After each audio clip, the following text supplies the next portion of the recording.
ಏಕಾದಶಿಯ ಮಹತ್ವ ಎಪಿಸೋಡ್ 2. ನಮಸ್ಕಾರ, ನಾನು ಅರುಣ್ ಕೃಷ್ಣ.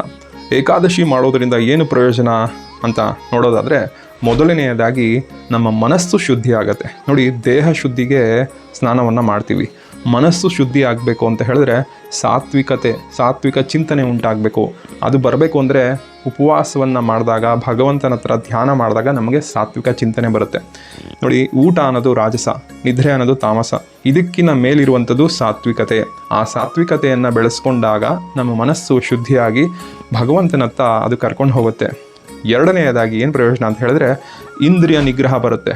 ಇಂದ್ರಿಯ ನಿಗ್ರಹ ಬಂದರೆ ಏಕಾಗ್ರತೆ ಬರುತ್ತೆ.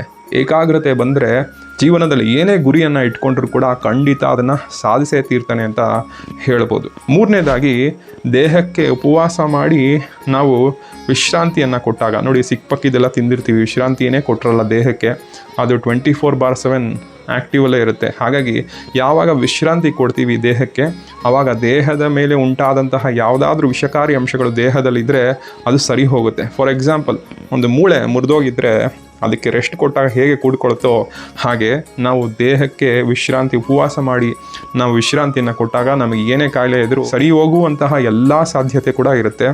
ಮತ್ತು ನಾಲ್ಕನೇದಾಗಿ ಏನು ಪ್ರಯೋಜನ ಅಂತ ಹೇಳಿದ್ರೆ, ನಮಗೆ ಅನ್ನದ ಮಹತ್ವ ಗೊತ್ತಾಗುತ್ತೆ. ಉಪವಾಸ ಮಾಡಿ ಅನ್ನದ ಮಹತ್ವ ಗೊತ್ತಾಗುತ್ತೆ. ಕೃತಜ್ಞತೆ ಮನೋಭಾವ ಬೆಳೆಸ್ಕೊತೀವಿ, ವಿನಯ ಬರುತ್ತೆ ಇದರಿಂದ. ಐದನೇದಾಗಿ, ಹಸಿವಿದ್ದರೂ ನಿಯಮಗಳನ್ನು ಪಾಲನೆ ಮಾಡೋದ್ರಿಂದ ನಮಗೆ ಆತ್ಮ ಸಂಯಮ ಬರುತ್ತೆ. ಅಂದರೆ ಸೆಲ್ಫ್ ಡಿಸಿಪ್ಲಿನ್ ಬರುತ್ತೆ. ಸೆಲ್ಫ್ ಡಿಸಿಪ್ಲಿನನ್ನು ನಾವು ಬೆಳೆಸ್ಕೊಂಡಾಗ ನಮ್ಮ ವ್ಯಕ್ತಿತ್ವ ನಿರ್ಮಾಣ ಆಗಿ ಒಳ್ಳೆ ವ್ಯಕ್ತಿಯಾಗಿ ಅವನು ಹೊರಹೊಮ್ತಾನೆ ಅಂತ ಹೇಳ್ಬೋದು. ಆಯುರ್ವೇದ ಆಗಲಿ, ಆಧುನಿಕ ವೈದ್ಯ ವ್ಯವಸ್ಥೆ ಆಗಲಿ ಏನಂತ ಹೇಳುತ್ತೆ ಅಂದರೆ, ನಿಯಮಿತ ಉಪವಾಸ ಮಾಡೋದ್ರಿಂದ ಒಳ್ಳೆ ಆರೋಗ್ಯ ಪಡಿತಾನೆ ಅಂತ ಹೇಳಲಾಗ್ತದೆ. ಹೀಗಾಗಿ ಏಕಾದಶಿ ಅಂತ ಹೇಳಿದ್ರೆ ಬರೀ ಉಪವಾಸವಲ್ಲ.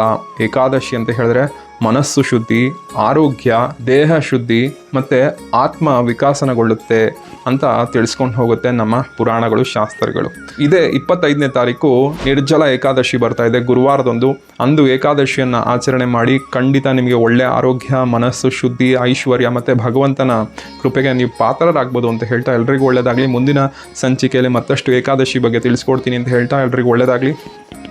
ನಮಸ್ಕಾರ.